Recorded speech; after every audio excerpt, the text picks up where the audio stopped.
Voilà, c'est maintenant l'heure de notre page des sports et on commence par du football avec une belle distinction pour Edouard Mendy, le portier de Chelsea. Bonsoir Lise-Laure. Bonsoir, le tout nouveau vainqueur de la Ligue des Champions a été élu meilleur joueur africain de l'année. Alors c'était hier à Accra lors de la cérémonie des Ghana Football Awards. Et c'est une belle distinction et sans doute pas la dernière pour le gardien des Lions de la Teranga.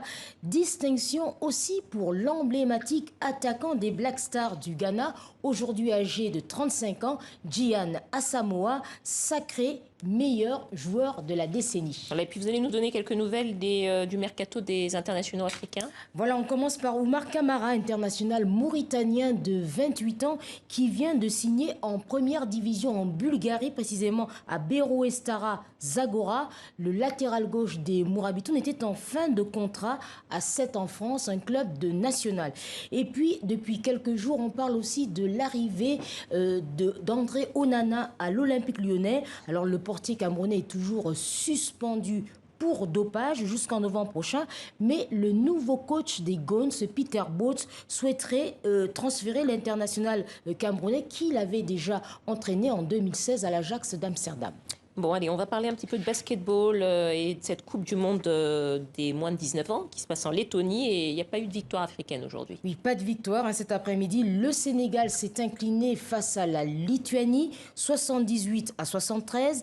Pas d'exploit pour le Mali, sévèrement battu par les États-Unis, 100-52. Mardi prochain, ce sera la 3e journée. Le Sénégal affrontera le Canada, le Mali, toujours en quête d'une première victoire, rencontrera la Turquie. Bon, on va partir sur les cours de tennis, puisque demain c'est le retour d'Ons Jabeur, la Tunisienne, à Wimbledon, après sa performance de vendredi. C'était vendredi. Oui, une grande performance. Alors elle affrontera demain en fin de matinée Iga Świątek, une Polonaise de 20 ans, 9e au classement WTA. Ons Jabeur qui est actuellement en pleine confiance depuis qu'elle a remporté le 20 juin dernier à Birmingham son premier tournoi.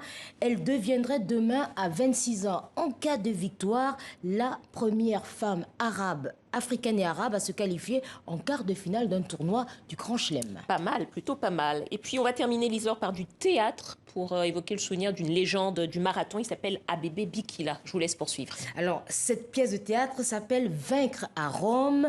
Sur cette pièce de théâtre, on revient sur la course mythique de ce champion éthiopien hors norme, Abebe Bikila. Alors, je vous rappelle, nous sommes le 10 septembre 1960. Abebe Bikila est un jeune lieutenant de 28 ans qui participe pour la première fois à Rome aux Jeux Olympiques sur l'épreuve du marathon.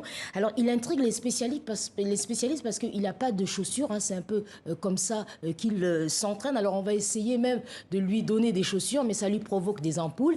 Et tenez-vous, finalement, en 2 heures 15 minutes et 16 secondes, il bat le record du monde et devient le premier athlète d'Afrique noire médaillé olympique. Alors le contexte est très important parce que nous sommes en Rome, en Italie, et l'Italie, c'est la puissance colonisatrice de l'Éthiopie. On regarde l'extrait de cette pièce.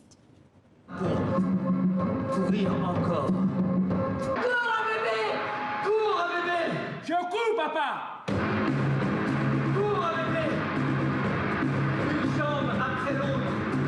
Mais bientôt, tu n'y penseras plus.